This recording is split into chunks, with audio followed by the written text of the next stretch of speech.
Oh, we can hear you. Oh, there we Thank you there we so much go. for joining. There we go. Gotcha. Hi guys. Uh, Thank you so much for joining. My name is Cyrus Sabat. I'm the president of the Comic Book Club. We have Dylan Fishman here. He's the president of the Script to Screen Club. And then we also have the Film Club represented here. I'm not sure. Well, I guess technically me too.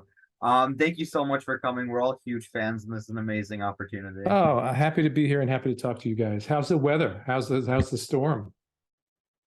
Oh, the hurricane passed us by. We all lived, but Oh, that's good. That's damage. good. And you can hear me okay? Mike is okay?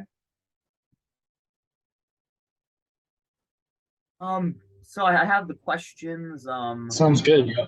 Oh, good, good. Someone's in a moving vehicle there?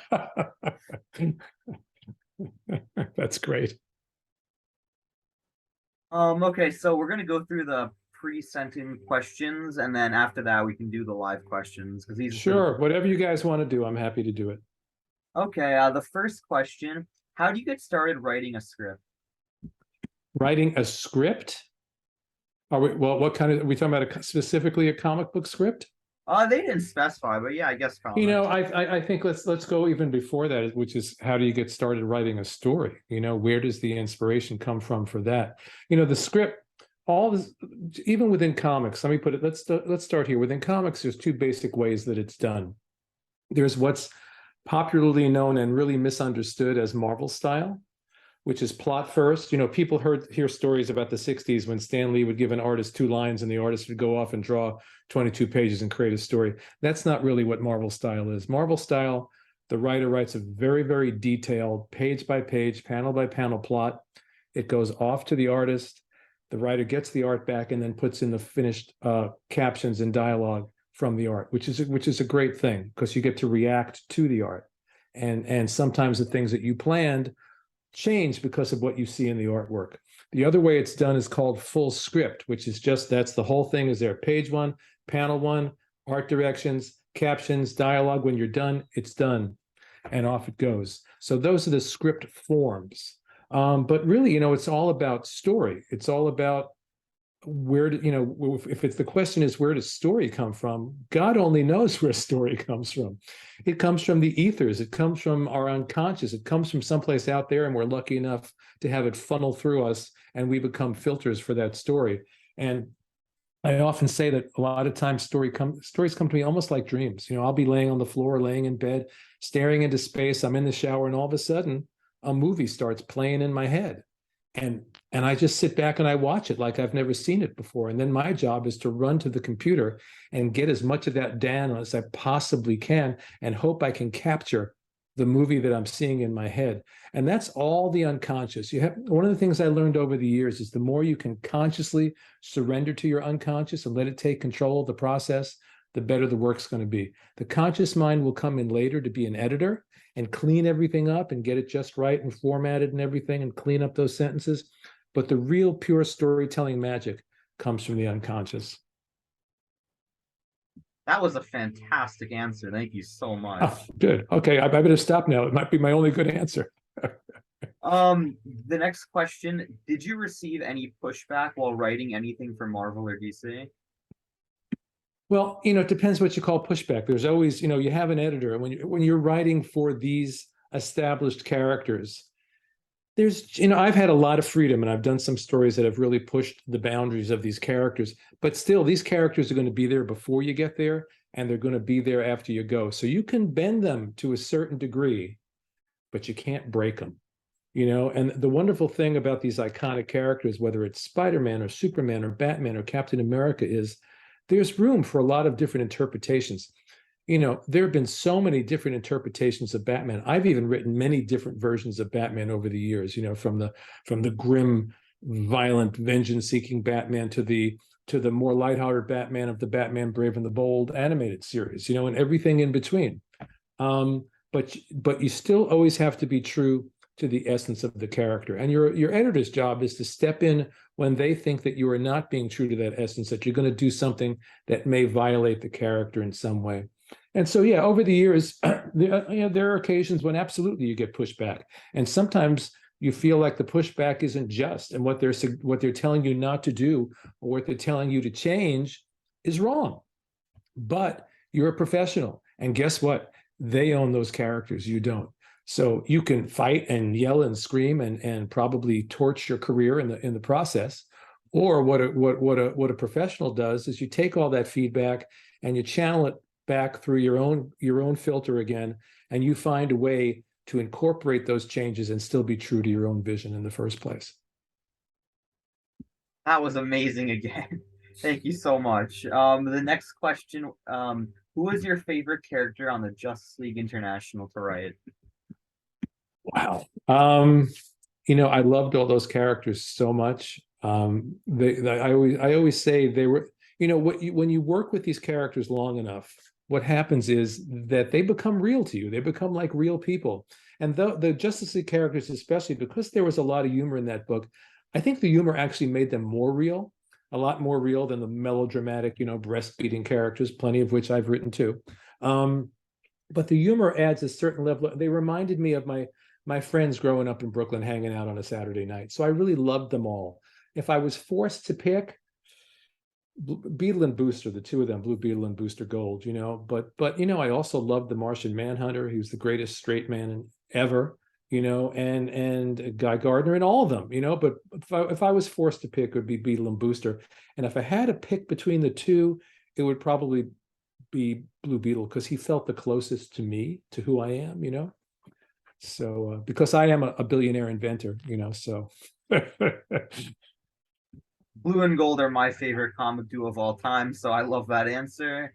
The next question is, who is your favorite person in the industry to work with, whether it's in television or comics? Oh, that's an impossible question to answer, because first of all, I've been doing it a long time.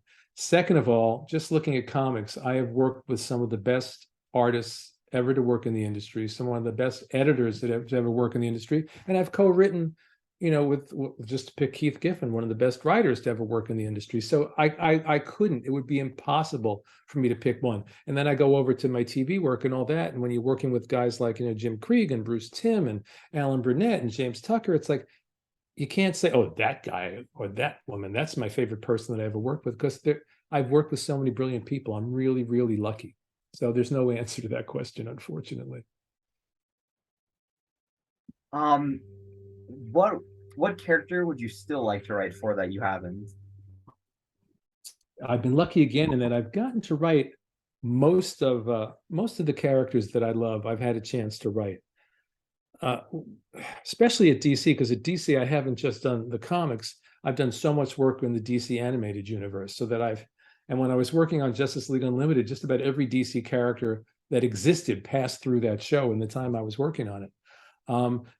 But the answer I always come up with, and it is the answer that I'd love to do, is I never have done the Fantastic Four. Fantastic Four, I've written the individual characters. I've never written them all together. And I've always said that, since we're talking about Justice League, me, Keith Giffen, Kevin Maguire on Fantastic Four, just for like a 6-issue miniseries or something, I think it would be great. I'd love it. Absolutely love it. I would absolutely kill for that. And this question, what is it like writing new stories for more established characters versus just writing for new characters that you've created? Yeah, it's really, really different. For the first thing, when you're writing for these established characters, now we're looking at characters, some of which the DC characters have been around for what, 80 years or something like that. It's a really long time. Think of the thousands of stories that have been written about these characters over the years. So it becomes a question of, what can I bring to the table that has a new slant and a new perspective? And I tend to write from the inside out. I like to write from the character's heart and mind and psyche out. So my answer is, you get out your little saw and you saw off the top of the character's head. You get out a flashlight and you start rooting around in their psyche, looking for things that maybe have never been explored before, aspects of their personality, aspects of their character, and you find that and you move outward from there. Because if you can dig in deep psychologically and emotionally, then you're going to find new ways to play with those characters. I have a book that just came out this week. It's called Spider-Man: The Lost Hunt. And Oh, I have it here. You can't see the background. okay. And I've written so many stories about Peter Parker, but now in this book, he's in a very different situation that changes his psychology, that changes his emotional makeup. So I got to explore him and Mary Jane in a whole new way. The same thing with the Ben Reilly series that just wrapped up a few months ago. Got to explore that character in a new way. So I'm always looking for new ways to get into their heads and hearts. And then when I'm doing creator-owned work that's mine, the joy is really that it's like I'm not in somebody else's sandbox. It's my sandbox, and I can build whatever sandcastles I want in whatever shape I want and do whatever I want with it. And the sense of freedom and joy that comes with that is really something. We just wrapped up yesterday a big Kickstarter.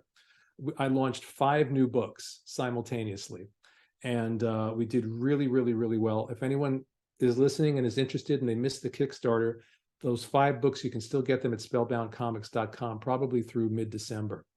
But, to have 5 new universes, I mean, it's the most exhilarating, fun thing there is to create universes from the ground up, to create characters from the ground up is why we do this in the first place.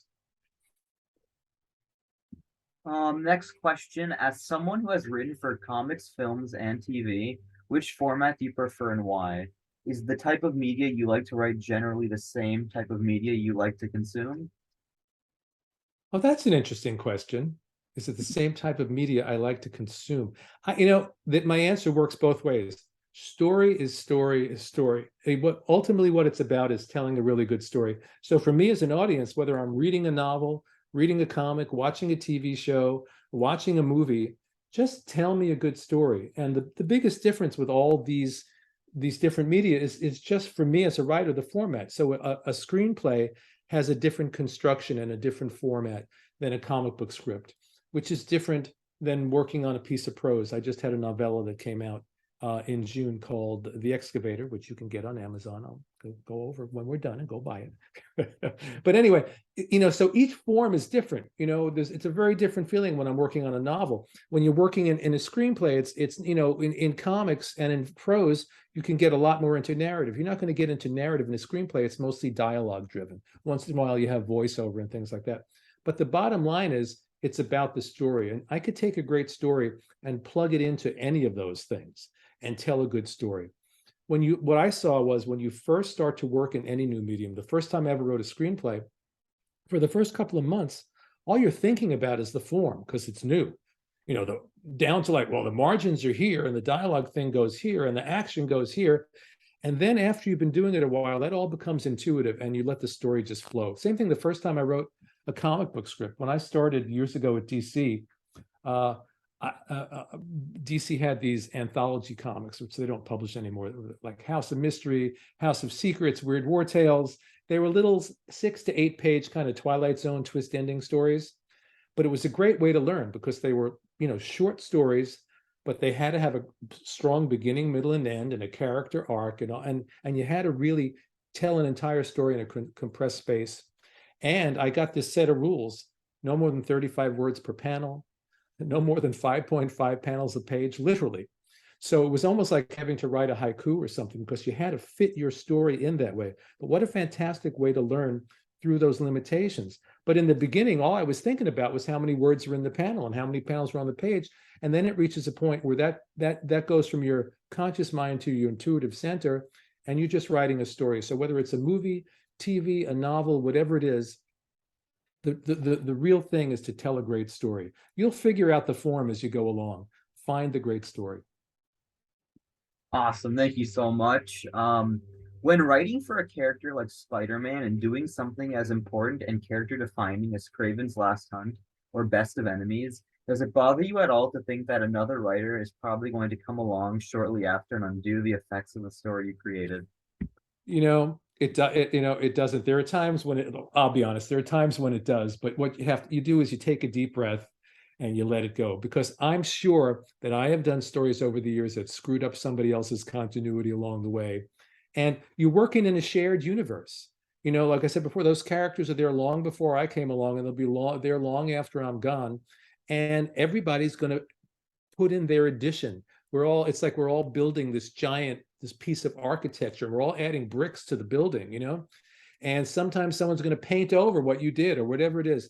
And like years ago when we were doing Justice League, then there was a period in the early 2000s where it seemed like all DC wanted to do was just wreck everything we did, and Maxwell Lord became a villain and he killed Blue Beetle and all this weird stuff happened.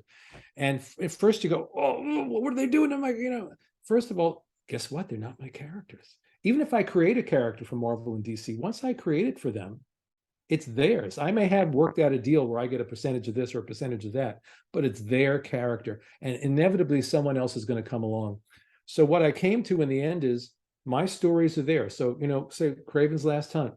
Well, eventually they brought Kraven back to life. It took them 15 or 20 years, but they brought Kraven back to life. I would have liked to have kept him dead, but they brought him back to life. They did it with a good story. And my story is still out there. Nothing changes. All those stories that we tell are still there, especially in this age where everything gets collected. The stories are all out there. So no, if you're going to work in a business where you're working in a shared universe, you can't let it get to you when people change something that you did. I love that answer. Thank you.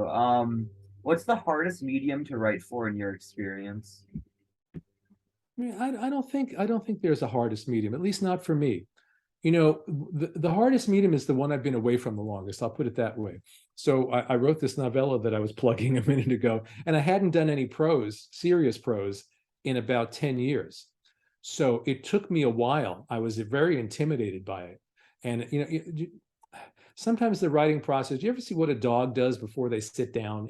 The dog will walk in circles and walk in circles and walk in circles, and it'll finally plop down, And that's what happens to me sometimes with a new story, or when you're working in a form again that I hadn't worked in for a while.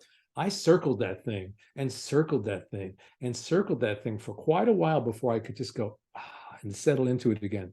But once you settle into it again, off you go. So I think the only difficulty for me is if I haven't worked in that form for a while. But if I've been working in that form, I find each of them equally enjoyable.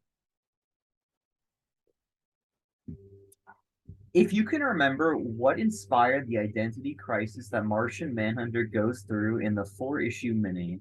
What led to the story of that series?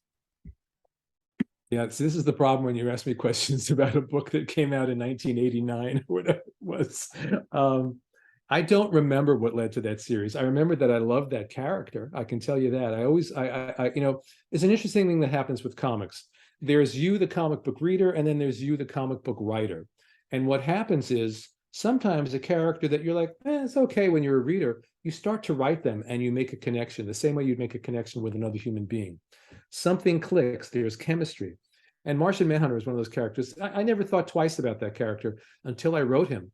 And then, there's this mind meld happens between the writer and the character, and they sort of become one. And that's what happened with Martian Manhunter. So I know I did that miniseries because I'd fallen in love with that character. I know we had set something up in Justice League that he had, there was some sort of plague going around that he had taken it into his own body. And what I jumped off with in that story was that it was bringing up these repressed memories of the trauma of what happened on Mars before he left and came to Earth. So, and that led me to kind of redoing his origin story. And again, doing what we were talking about before, peeling off the top of his head and trying to explore that character in a way he had never been explored before. It was an interesting series. And I don't think it's ever been collected. So I would love to see that collected. This final question, admittedly, it's from me. I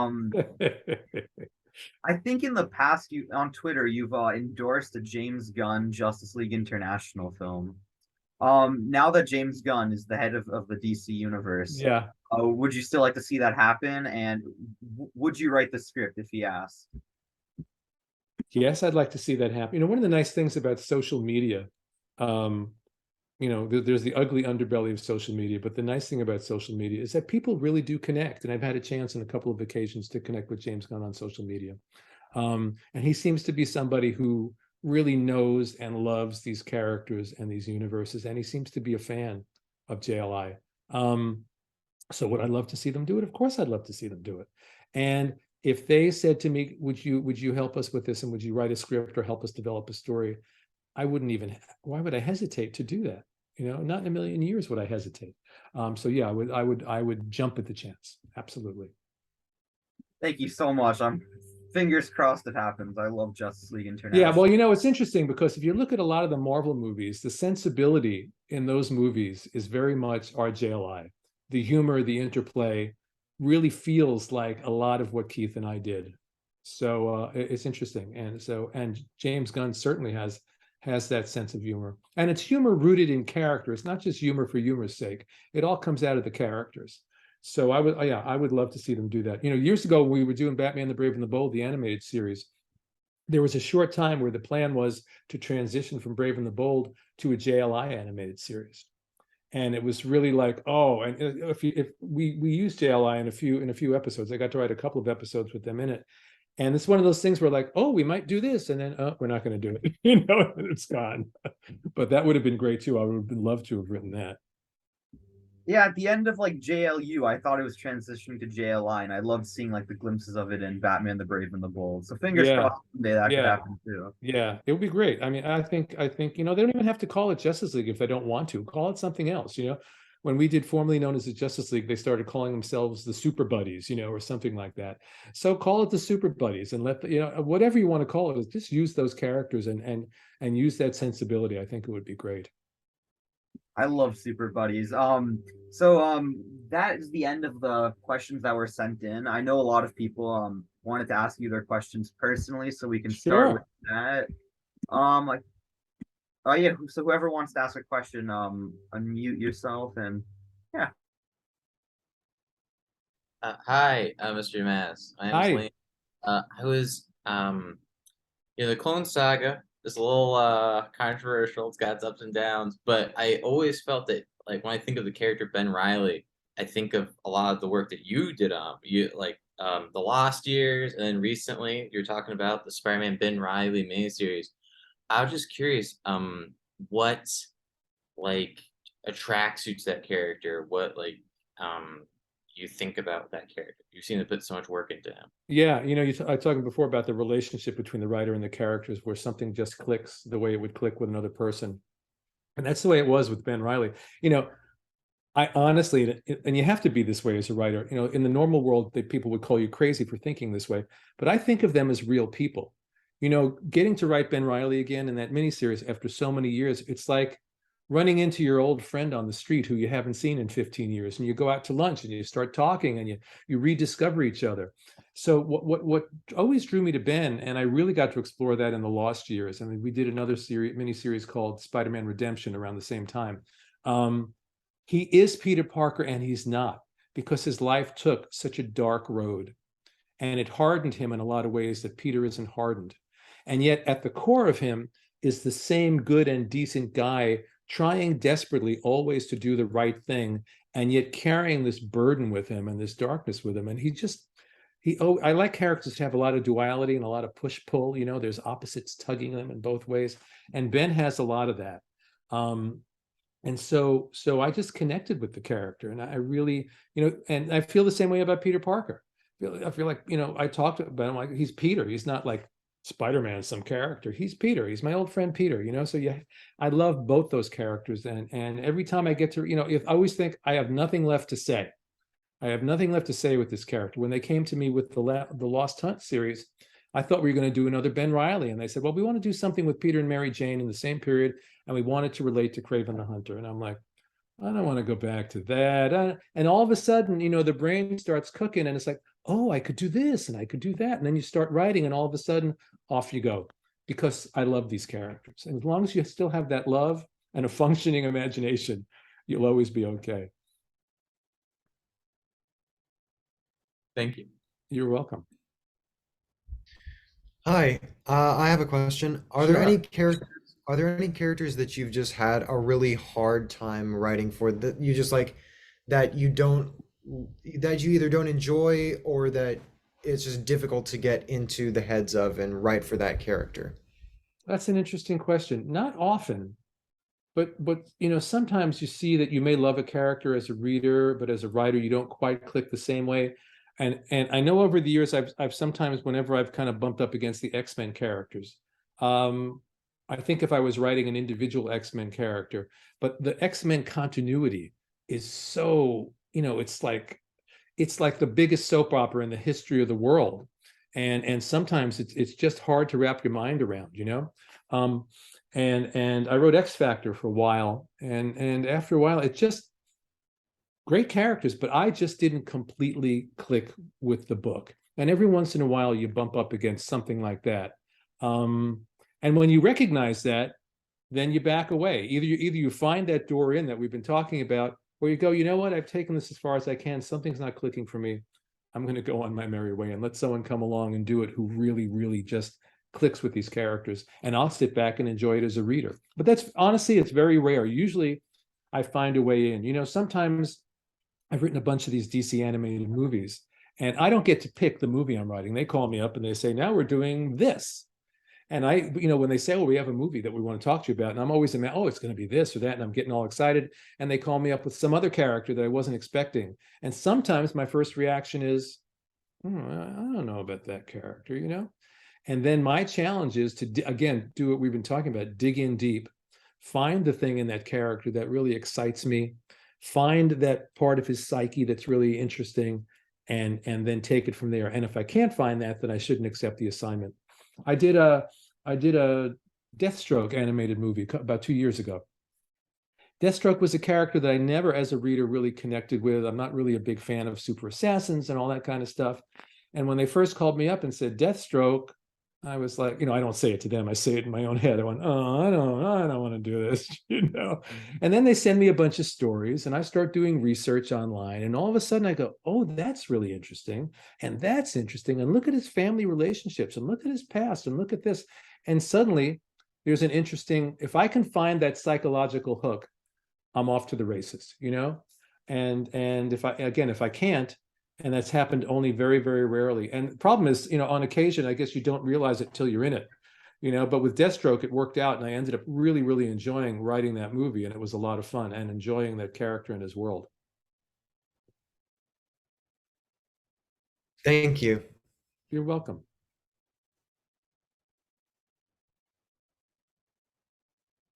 Anyone else? Oh, Aiden, are you raising your hand? You can just unmute yourself. Okay, sorry. Can you guys hear me? I hear you fine. Okay. I just wanted to ask, you were the you wrote for Gargoyle, right? I created the Gargoyle. You Yeah, created Gargoyle? Yeah, okay. Don Perlin and I, yeah. Yes. That's awesome. I read the Gargoyle short story series years ago. And I connected that. I was like, whoa. I had a question. You made Gargoyle, you made him like an elderly man in the beginning who then transforms. Was that a controversial choice? Was that a weird choice to make an older character? Because I know that they aim for it to be young men, because that's who the readers relate to. Here, I'm going to lower my hand. Yeah, it's a great question. It's a funny thing. Sometimes I look back at these things, and like I wasn't thinking at the time that it was a controversial thing to do, which looking back, it probably was. You know, they want to keep the characters fairly young. They want to appeal to a younger audience. So I come along and create a character who's an 80-year-old man, you know? But I just thought it was interesting. I thought we never see this. And that's the character that came out of my head. So that's the character that I had to write.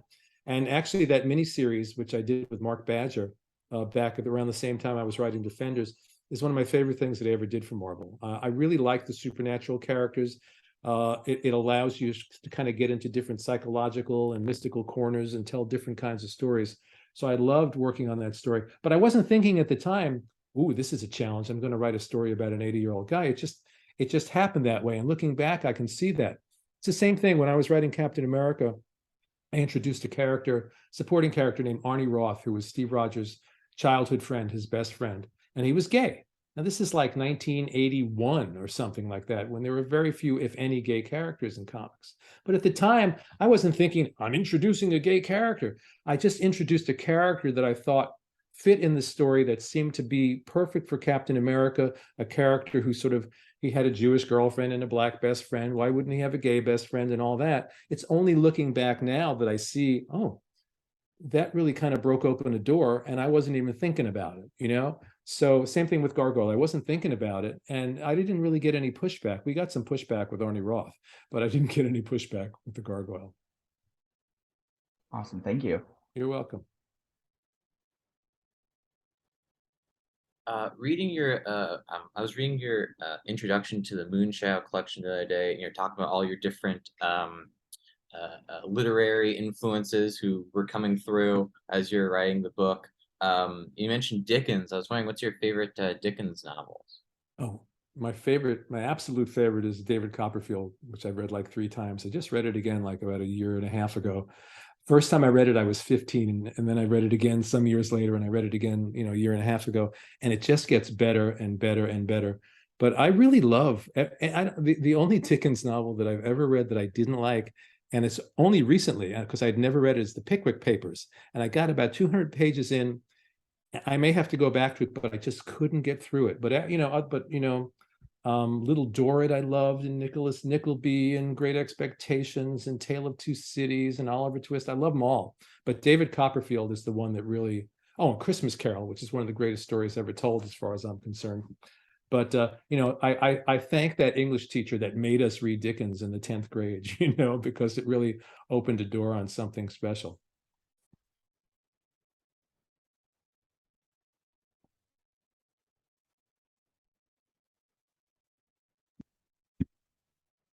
Anybody else? Sorry, you mind if I ask another question? No, you guys ask whatever you want. I'm here. You better ask. So I was rewatching Batman the Brave and the Bold, and when I saw your name, I was like, I knew you as a comic book writer. I didn't know at the time that you also did TV. Yeah. I was the Doom Patrol episode. Oh yeah. What was it like writing for the Doom Patrol? Because I love the team. Like, you threw in like all these classic characters from their history, like Animal, Vegetable, Mineral Man, and stuff like that. Right. The interesting thing about Brave and the Bold, what I love about that show is that a lot of people have come up to me over the years and said, I'm a parent. I watched this show with my kid. He's like 7 years old, and we both love it for different reasons, And they kept giving me the stories that were so dark on this like quote kid-friendly show. So here's and they wanted to redo that famous Doom Patrol story where they all die at the end. And to this day, I'm thinking, how many like little kids saw that? Because you never see the heroes in these things die at the end and really stay dead. So I wonder how many kids I traumatized with that story. But no, we always in TV, there's always a long discussion about the story. It's not just me sitting making everything up. You're working with the producers. They have an arc for the season. They know the stories that they want to tell. And as a freelancer, I come in to try to execute their vision and bring as much of myself to the table as I can. But they kept giving me these dark stories. Another one that I did for them, I don't know if you remember the one with Red Tornado, where he creates his android son, and then something goes wrong with the son, and at the end, basically, he has to do a mercy killing and unplug his son, and essentially kill him, So it's like all these poor traumatized children out there, and it's all my fault. But yeah, your Doom Patrol episode, like I knew the original story, and I was like, "There's no way it could end like this. They're definitely going to change it for TV." Yeah, and they didn't. I know, it was really pretty amazing, really amazing. Yeah, James Tucker was the producer on that show, and it was his vision that really guided that show. And last year, I guess it was last year, James and I got together and we did a comic book sequel to Justice League Unlimited TV series called Justice League Infinity. And it was really, really fun to A, work with James again, and B, do what was essentially a whole new season of Justice League Unlimited in comic book form, and to continue those stories. Has there ever been something that either too dark that you put your foot down and said, I don't know about that, guys, or is there something you proposed and someone else put their foot down and was like, oh, I don't know about that? I've gotten away with a lot. When you think about Kraven's Last Hunt, at the time that it came out, it was the darkest Spider-Man story that had ever been done. And nobody got in my way at all on that story. But it's not a question, I guess, of me putting my foot down because someone else said, go do this, because no one's going to tell me you have to do this, put this ending on this story in that way. But my own personal rule is I'll go as dark as you want to go, as long as in the end the story takes us into the light. I don't want to go down into the darkness and leave the readers and leave the audience in the darkness, because that's not what I believe personally about life. I think we all have to wrestle with our demons. We all, at certain points in life, we're all crawling through broken glass, through some tunnel, but eventually we come out into the light and hopefully better and stronger. So as long as the stories lead us to someplace positive that reaffirms the decency of us as human beings and reaffirms hope for us as human beings, then I'm happy to look. Sometimes you have to go into the depths of hell to appreciate the heights of heaven, and that's a good story. That's the essence in a lot of ways of a good story. You got to look at the darkness, but you got to come out in the light. You brought up Craven's Last Hunt, and earlier you talked about bending but not breaking the characters. Craven's Last Hunt maybe blurs the line for what you're doing. Craven, who wasn't that big of a character by '87, but he was still a lead Ditko creation, and you Right. killed him off. Did you have to fight to be able to kill him off, or You know what's so strange? I didn't. There was nobody. I pitched that story. They went, great, let's do it. And what you see on the page is basically what I wrote. The only note I remember us ever getting, there was the character of Vermin, this man rat who was also a cannibal and dragging people down into the sewers and eating them.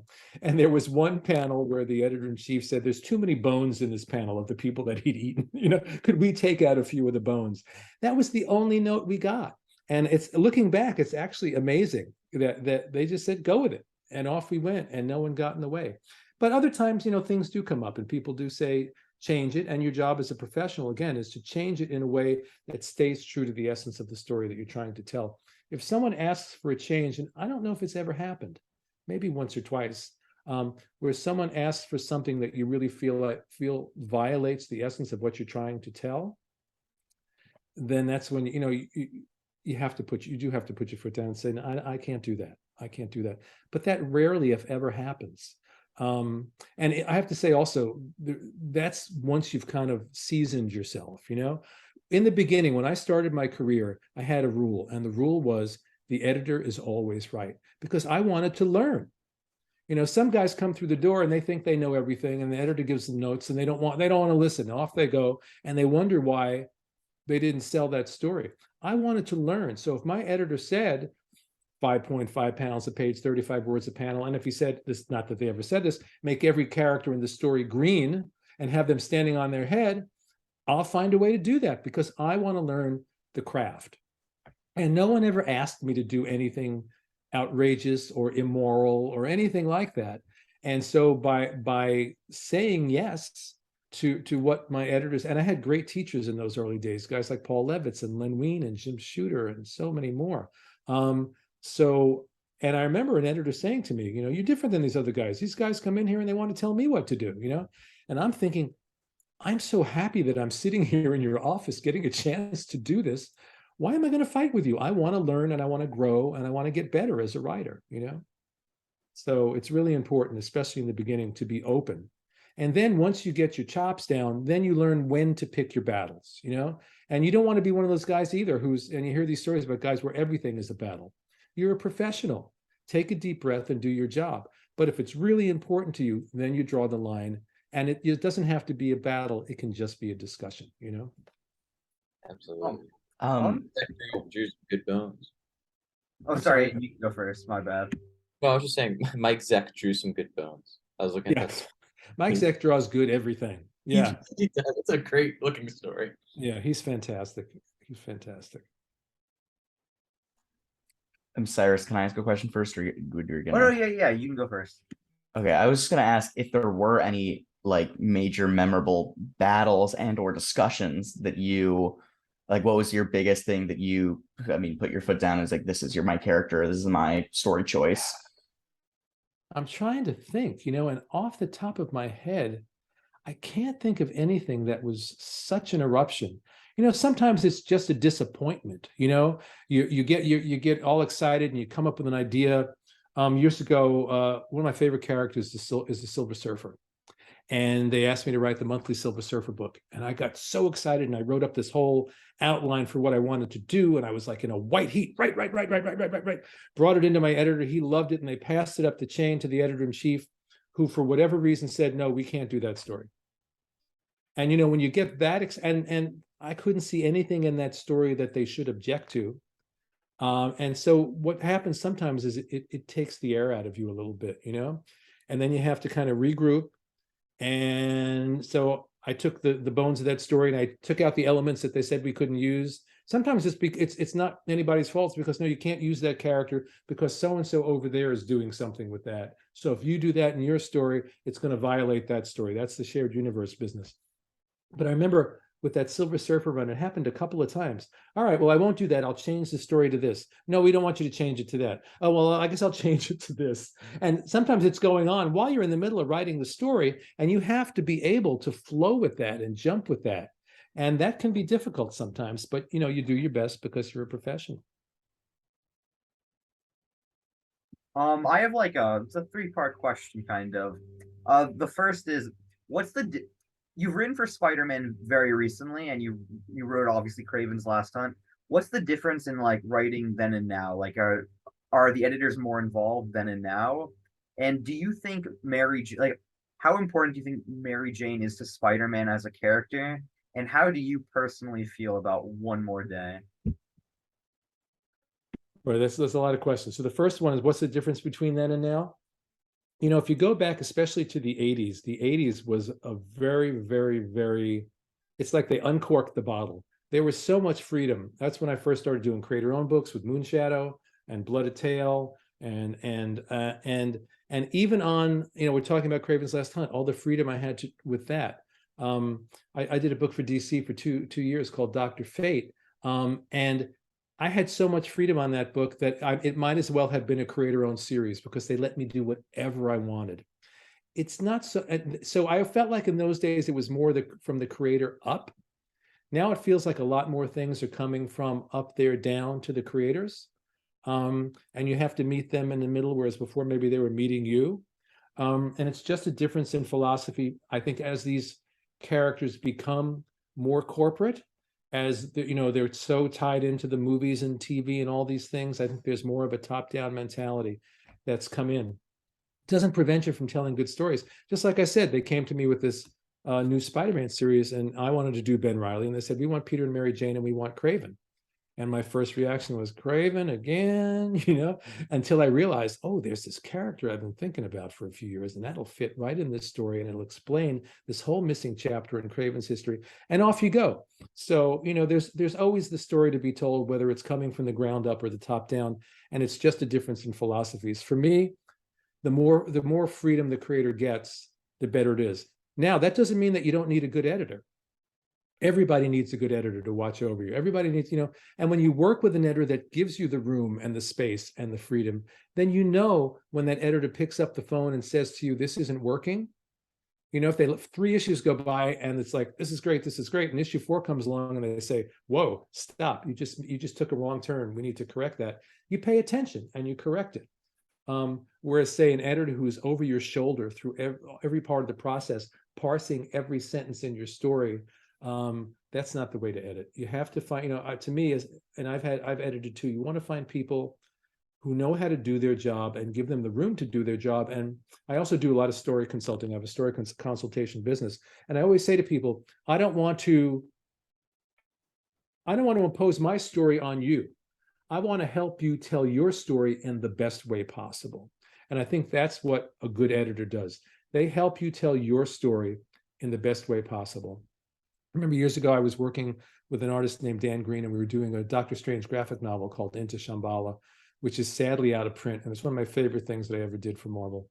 And we were sitting with Jim Shooter. We went out to lunch to discuss the story. And Jim sort of reached right into the heart of our story and pulled out an element that was in there, but that we weren't paying enough attention to, and saying, look at this. This is your story. I don't even remember what it was. I just remember that he did it. He didn't try to impose his story on our story. He pointed out something in our story that was there that we could expand and improve on. And that's the way to do it the right way.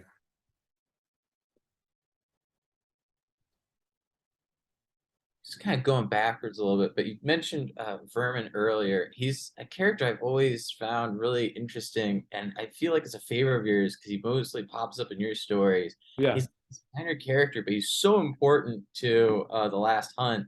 And he also pops up in the run you did, Sal Buscema. Yeah, in Spectacular Spider-Man, very important in that run. Yeah. Yeah, that's out of print. And I love those stories you did for the '90s Spectacular. I was just curious, what appeals to you about that character? He really seems like you're diving into psychological stuff with other characters through him.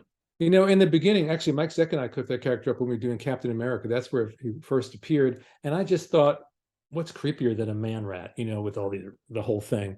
And so at first I wasn't thinking very deeply about the character. Then I used him again when I was writing Marvel Team Up. And then when I was doing Kraven's Last Hunt, I thought we need a character to help contrast Kraven's view of Spider-Man with Peter's view of what being Spider-Man is.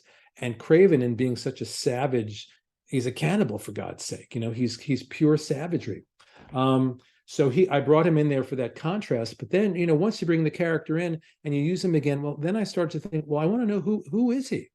What made him into this? And we touched on just a tiny bit in Captain America.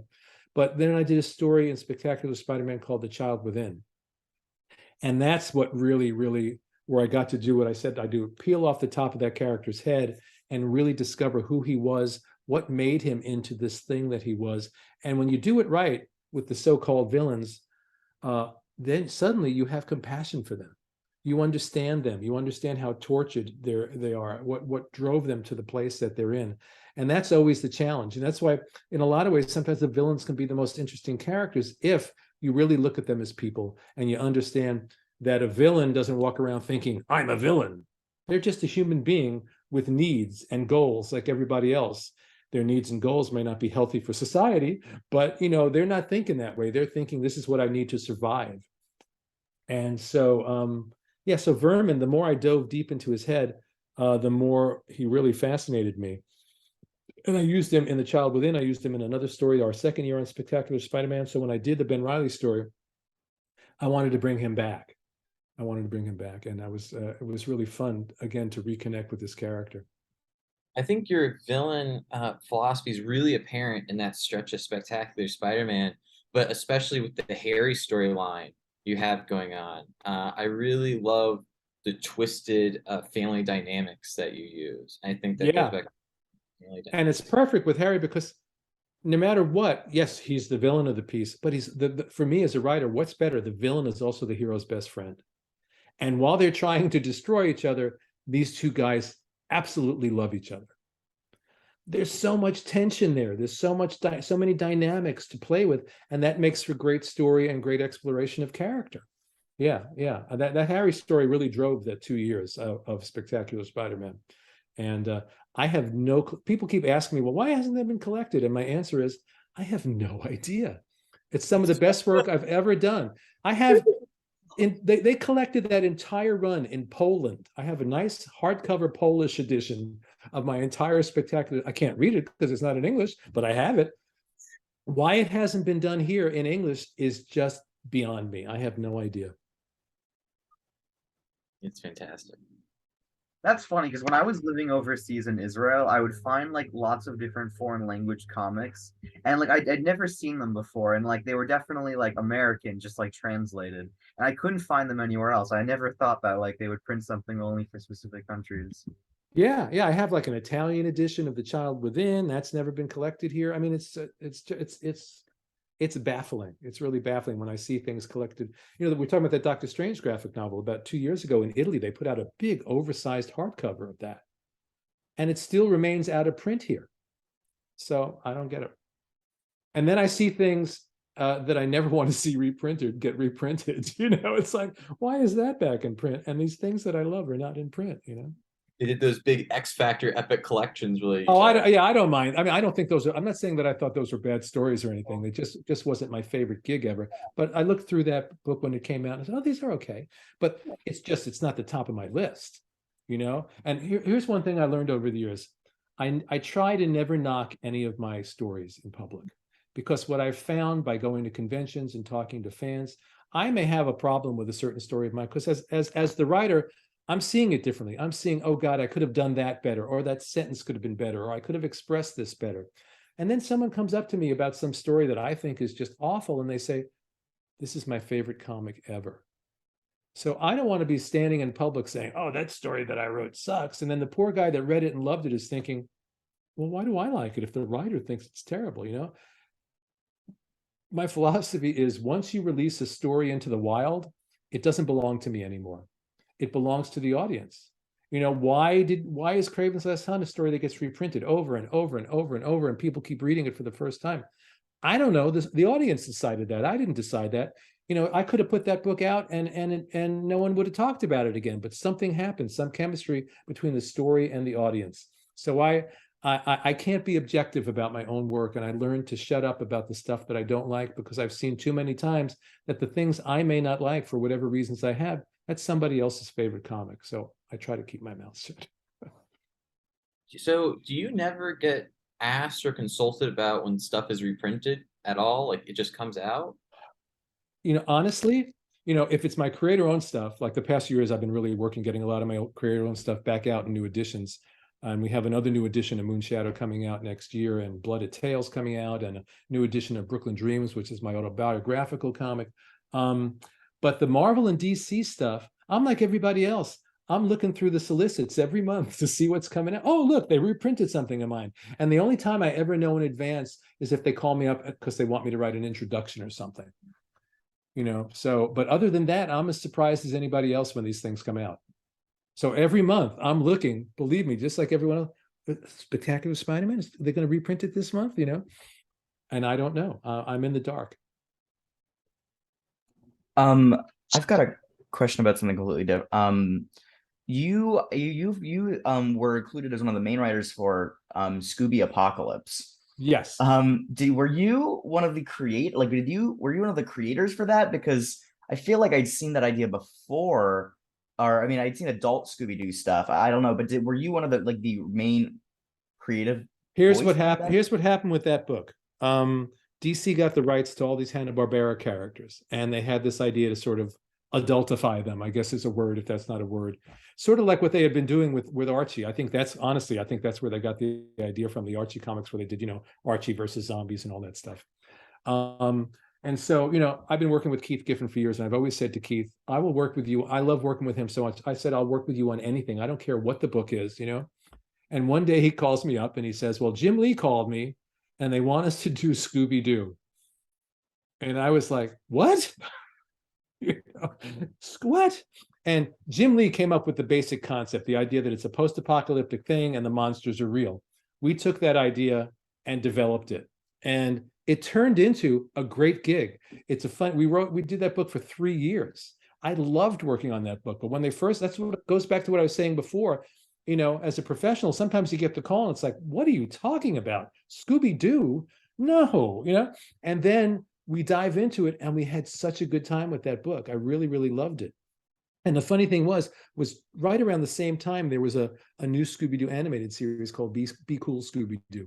And I ended up writing a bunch of episodes of that as well. And I had never thought twice in my life about Scooby-Doo. So all of a sudden I'm writing like 5 episodes of animated Scooby-Doo and writing Scooby Apocalypse and having conversations where I'm saying, yeah, Scrappy-Doo is like my favorite character. Like, did that sentence just come out of my mouth? You know, but I really loved working on that book. I really loved working on that book, but completely unexpected.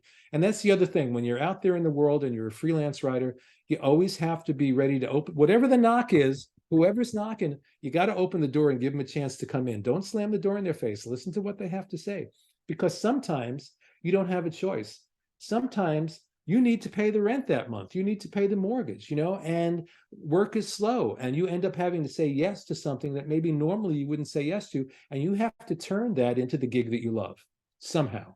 You know, you only have the luxury of saying no when you have so much work, you know, too much work.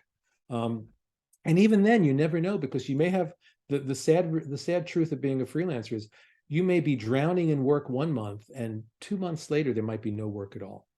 And that, you know, it's just the freelance life, no matter how successful you are. And I'm happy to say I've been fairly successful over the years, but it's like this. It's a roller coaster. It's always up and down and you never know what's coming, which is why I do comics and I do TV and I'll do an animated movie and I'll work on a prose piece, because you have to do that. A, I have to do it creatively because it keeps me interested. And B, I have to do it to survive. You know, it's just the way it works when you're a freelancer. It's not an easy life, but it's a great life. So I'm going to apologize in advance for the noise that I had to. That's okay. It's a last minute thing getting in this moving vehicle, but I wanted to ask, when you're working for an established publishing company, especially something like Marvel, where there's 60 years of history and they don't reboot like DC does with the Crisis every however long. How do you keep the canon straight for a character? So like you're writing a character, how do you keep everything straight so that you don't accidentally contradict something that's happened in the past? Yeah, that's a great question. And my first answer to that is that's why God made editors, so I don't have to worry so much. So they can go, you can't do that. We 40 years ago, Peter said this, so he can't say that now, or Aunt May sneezed on that day in 1962. So you can't say she threw up on that day because she was sneezing, And the other thing is that they, if I start a story and I need the research, it used to be when I first started in comics, research meant it was a great excuse to go buy more comics. I remember when I first started at DC, they gave me Aquaman to write. And I must have bought, probably $200 worth of Aquaman back issues. It was just a great excuse to read more comics. These days, it's just like if I need to know something, same thing with the animated movies, because a lot of them are adaptations of stories. They just send me digital files. I read what I need to read. So I get the backstory that I need. And if there's something that I'm doing that's contradicting continuity, chances are someone on staff knows more. At this point, I can't keep track of all that continuity. And I know up to a certain point, but after a certain point, there's just too many stories. So you depend on your editor to step in and say, no, you can't do that because this contradicts such and such. Or no, the Scorpion wasn't wearing that costume then. He was wearing this costume, or whatever it may be. Backtracking to when you were talking about freelance work, how do you break into the industry, like getting into comics, getting into film? That's a great question. And the answer changes with time. When I started in comics, I started just in the slush pile. I just sent stuff in blind. I didn't know anybody up there, at DC. That's where I started my comic book career. And I sent in some samples, and they basically said, well, I wrote like a Superman script and a couple of other things. And they said, well, you're nobody. We're not going to assign you Superman, but Paul Levitz is buying scripts for these anthology comics, House of Mystery, Weird War Tales. I had never read those books in my life. So I went out and I bought a bunch of them and I started pitching them ideas, and they rejected me and rejected me and rejected me until I finally sold them something. It's not as easy now, especially for a writer. I think it's easier for an artist because an artist can walk up to your table at a convention and say, here's my art. And you can look at it and see right away. An editor doesn't want to sit down and read your script, so it's a tough one. What seems to happen more, especially now, because there are novelists that want to do comics, there are screenwriters and TV writers that are doing comics, so the competition is more now, I think, than it ever was. But editors are always looking for new people. So what a lot of people seem to do these days is it's kind of backwards, because the way I started with the Marvel and DC stuff, and then went off and started doing my own creator-owned stuff. Now a lot of people start with their own indie comics, and they'll go off and, and it's easier than ever on that level to do that, because all you need is to do the comic, put it out there digitally. Anyone can do that, can put it out there digitally. And once it's out there, you have something to say, look, here's this 4-issue miniseries I did. Would you read my writing? And it's a better chance that they'll read that than a big fat script that you wrote, And it's hard to just pitch an idea, because an idea isn't a script. I can have the best idea in the world and then sit down and write the worst script about the best idea in the world. So I think having experience in another medium or doing your own indie comic is a great way in. A lot of people used to start by getting jobs on staff as like an assistant editor. What they really wanted to do was be a writer. And once they got in the door, they got to know everybody and started selling them work. But I don't know how much that works anymore. And so that's it for that. And in terms of TV and film, it's a lot of working for free up front, because you have to have a spec script, and then you have to find an agent who's going to read your spec script. And you're going to have to find an agent who's going to read and like and be enthusiastic about your spec script. And you're going to have to get rejected. That's another, I said this before, rejection is part. And if you want to make it as a career in any art, not just writing, whether you're an artist, a writer, a dancer, an actor, a musician, whatever it is, you have to have two things. You need a really hard head and you need a really fierce will.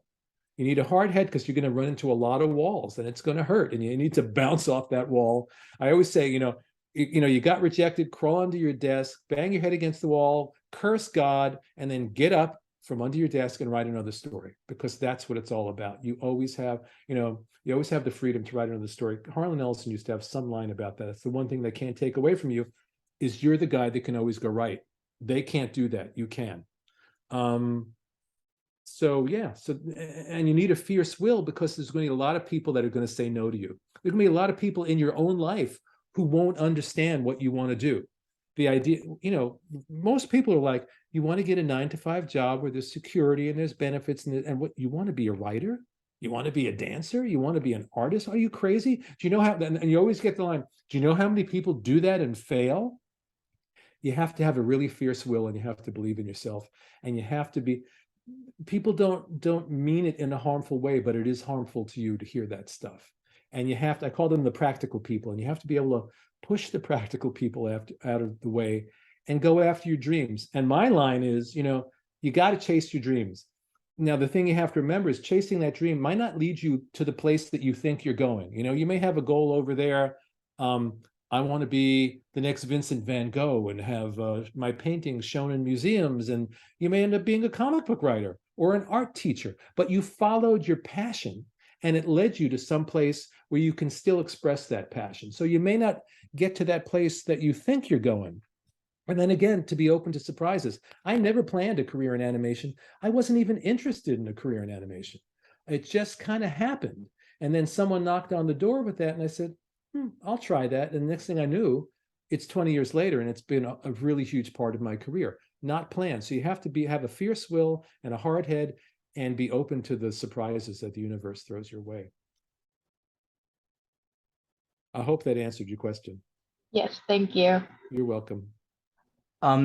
Is there any character, this is just that you find absolutely stupid and you just hate them? They don't have to be someone you write. Just like, is there any character, I want to know if there's any comic book character, because then I like characters that are just inherently awful. But you know what? Here's my philosophy, really, truly. No characters are inherently awful. You can always find something interesting to say through some character. Now, there just may be a character, like I said before, that you don't resonate with. Like I said, I'm not like a big fan of the Punisher / Deathstroke type characters, but I got to write a good Deathstroke story. And given a chance, I would probably write a good Punisher story. It's not my first choice because I don't resonate with the character. I don't think it's a bad character necessarily. And I actually like those characters that are the fringe characters that nobody really knows what to do with. I mean, years ago when I wrote the Defenders at Marvel, it was all filled with B-list characters. All of them, except for like Doctor Strange, who, in those days was maybe considered B+, And the great thing about the B-list characters, or the characters that other people dismiss, is you can make them into anything you want. The best thing that ever happened to me and Keith Giffen and Kevin Maguire on Justice League was they wouldn't give us all the big characters. So we got Beetle and Booster and Fire and Ice and all these characters that nobody cared about. And that gave us the freedom to do whatever we wanted to do with them. If we had Superman, Batman, Wonder Woman, Flash, Green Lantern, all those other editors would have been over our shoulders going, you can't do that, you can't do that, you can't do that. Getting those, quote, B-level characters allowed them to essentially create them ourselves and do what we wanted to do with them. So I don't think there really are bad characters, One of the goofiest characters I ever created was a character called Frogman, who was the son of an old Daredevil villain who I thought was fairly ridiculous, called Leapfrog.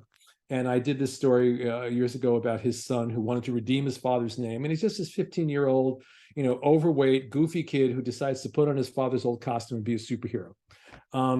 And it turned out I fell in love with that character. And it's a really good, interesting character. And they even used him on She-Hulk this season. So, there you go. I had no idea you made Frogman. I knew him from the comic, and then I saw him in She-Hulk, and I was like, hell yeah, they brought Frogman back. But that fits then. And then I got, it really amazed me because last year they put out a Frogman action figure, which I have sitting over on my shelf. There's like, they actually made a Frogman action figure? That's incredible, So you never know. The goofiest character can turn out to be the best character. You look at what they do with the movies. No one cared about the Guardians of the Galaxy, for God's sake. And then James Gunn comes along and they make this really cool movie and everybody loves the Guardians of the Galaxy. Iron Man was a B-level Marvel character. He was never really one of the top tier characters. that those movies came along and made him a top tier character. I'm not saying he was a bad character, but he wasn't considered a top tier character. And then suddenly they did something with him and everyone fell in love with him in a whole new way. So there's always a door in. There's always a door in. So I have about 10 more minutes and then I have to get going. Real quick, this is a little bit nerdy about mentioning the Justice League. I was kind of curious. You mentioned you weren't allowed to use the big characters for your Justice League. What was it kind of like in that post-crisis atmosphere? Selecting like the rules for what characters would be where. Does that make any sense? I always find that sort of shift. Well, in terms of our Justice League, we had no choice in the matter. They said, these are the characters you're using. They just handed them to us. In fact, if you look, they rebooted, they had like the last page, there was a miniseries, I think it was called Legends. It came just before Justice League came out. And then, so they showed you the Justice League. And I think the characters that they showed you weren't even the characters that we got in the end. Somewhere along the line, this editor said no, this one said yes. And so they just dumped us with these characters. And those are the ones we had to make the best of that situation. And it turned into one of the best gigs that we ever had, and a series that people still love to this day. So that keeps going back to the same point. You never know. Always be open to what the universe is handing to you, because the gig that you're complaining about could turn out to be the best gig of your career. How do you incorporate theme into your story? So is like theme something you're consciously thinking about beforehand? Is it like something you build the story around, or is it something that sort of arises from the story? It's a great question. It's a really great question, because a lot of times people don't even think about theme. And sometimes, well, like I said, I tend to write from character out.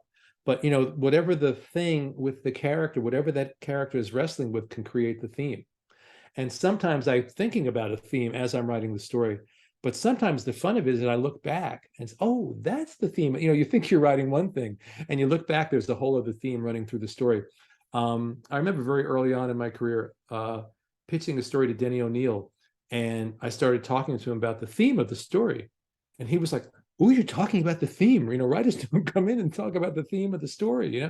So it's a good thing to think about. But ultimately, to go back to what I was saying at the beginning about the unconscious, to me, the more we get out of the way, the more we surrender to our unconscious and let the story tell itself, you'll find the theme later, because it's going to be in there. Because every writer has his obsessions. Every writer has the things in life that he or she is really deeply concerned with.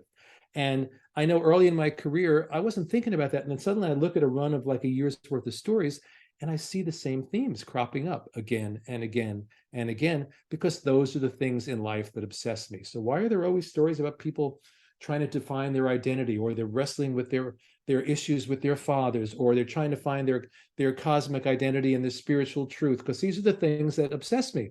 And even if I'm not consciously thinking about it when I'm writing the story, those themes are going to emerge anyway. Sorry, my friend just sent me this question because I told him we were speaking with you. Okay. What inspired Moonshadow? And how he came to be? Yeah, really, it's going to sound like a funny answer, but what inspired Moonshadow was everything I ever read and everything I ever did until that point in my life. And I didn't realize it at first. It was just an idea. Way before I ever worked in comics, I was playing with this idea about this kid raised in an intergalactic zoo having cosmic adventures. And in the first iteration in my head, it was a little more of a kind of a superhero-y story. It was kind of like Jim Starlin meets Kurt Vonnegut or something, And once I got to do it, I read a quote years ago. I've been trying to track down whoever said this quote, and I've mangled it so much over the years, and I never found who said it. So I will now take credit for a quote that I originally got from somebody else. Because I think I've changed it so much, it's probably a different quote. The idea is, whatever story you're working on at the time, write it as if it's the only story you will ever write, and pour in all your love and everything you love and everything you hate and all your obsessions and everything you think about and all of your philosophy and everyone that you are in that moment in space and time, and pour it into that story. And that's really what I did with Moonshadow. I wasn't doing it consciously at first, but once those doors opened, that's really what I did. That book was the perfect framework for a snapshot of who I was as a human being on the planet at the time that I wrote that story, and everything that I thought about and everything that concerned me. And when you get a chance to do that with a story, some stories you can fit, you have to squeeze it through. Some stories you can only squeeze through certain aspects of that. And some stories you get the framework where you can really pour everything you are through that story. And that's magic. And Moonshadow was magic for me. It was also magic because I had been writing Marvel superhero comics, and all of a sudden I got a chance to step outside of that universe and just write my own story from the ground up, just my story. And I wasn't quote writing comic books anymore. I was just writing the way I would write a novel. And that completely changed me as a writer and freed me as a writer. And that's why when Moonshadow was done and I stepped back into that universe and wrote Kraven's Last Hunt, I wrote it in a way I never would have written it had I written it 2 years before, because I had expanded my brain and kind of liberated my writer self and found my voice through writing Moonshadow. Moonshadow was a really, really big step in writing Kraven's Last Hunt because it freed me up to have the courage to write that story the way that I did. Well, I'm gonna buy Moonshadow now. Okay, You please do. definitely sold me on it. Please, And I'm gonna please send do. a link to all of your works and your Kickstarter into all of our chats. Yeah, so the Kickstarter is done, but if you could put a link to spellboundcomics.com, because all the books will still be available there through like mid-December. And if you want to throw up a link to my novella too, I'm very excited about it, very proud Definitely. of it. Okay, great. Uh, So we thank have you. one last question before we go. Anybody have one more question? I can ask another question. Sure. Earlier, you were talking about working for DC and how they had you on a very specific like format that you had to use and a certain number of panels per page and all that. Yeah. And you said that you did that until it eventually became like habit and you were able to do it easily. Do you think that affected how you wrote comics from then on? Like even when you weren't working for DC? Well, with that, I'll say two things. One is what became unconscious was not necessarily 5.5 panels a page, 35 words per panel. Working through the form of writing comics, formatting a script a certain way, that became intuitive. If you know my work, you know that you can pick up a Justice League issue and look at the dialogue in one panel. It's a lot more than 35 words going on in there. People are talking and talking and talking. It's like a 1930s movie with this dialogue going back and forth, So one of the first things Paul Levitt said to me in those days, you have to learn the rules before you break the rules. And it's an old cliche, and it's a cliche because it's true. So I had to learn all those rules first, and then I could break the rules. And now it's like, I'm going to put as many panels on the page or as I want, and I'm going to say as much as I want. And every once in a while, though, it's good for an editor to come in and say, you're writing too much. Could you please cut that down? Because it reminds me that you can do that. And sometimes you don't need to put in every precious word that you have. You need to cut it back. But sometimes you do need every word there. But it's really important. I'm so grateful that I had that structure. I literally used to sit and count every word in every panel to make sure by the time that page was done that it averaged out to 35 words per panel and 5.5 panels a page. It was, and then, and to be complete in 6 or 8 pages. Oh my God, there are some of those stories, I look back at them and I could take that 6-page story and do a 3-issue miniseries with the amount of plot that's in there, but it's really great to learn it's almost like, writing a 3-minute pop song, think about what a great song does in 3 minutes. And that's what a short story does. Or even, now people don't do it as much, just a 1-issue story. Everything has to be an epic. But a great 1-issue story with a beginning, a middle, and an end that makes you think and touches you is a great thing. And it's a great skill to be able to do that, Did that answer your question? Are you on a bus or in the back? Yeah, absolutely. I'm on a bus right now. Yes, that absolutely answers that. That's great. I'm glad you took the time to do this. All right, guys. Well, it was a pleasure talking to you all. I hope you enjoyed this. Thank you so much. Thank you so much for your time. We really Thank you so much. Thank you so much. Happy to do it. Good luck. I'm glad the weather passed you by, and maybe we'll do it again sometime in the future. Take good care. Absolutely. That would be awesome. Thank you. Bye. Bye. Wow. Holy crap. Oh my Finally, guy's you awesome, awesome, am I dude. right, guys? No. Oh my god. Dude, that guy rules. I had no idea you wrote Frogman.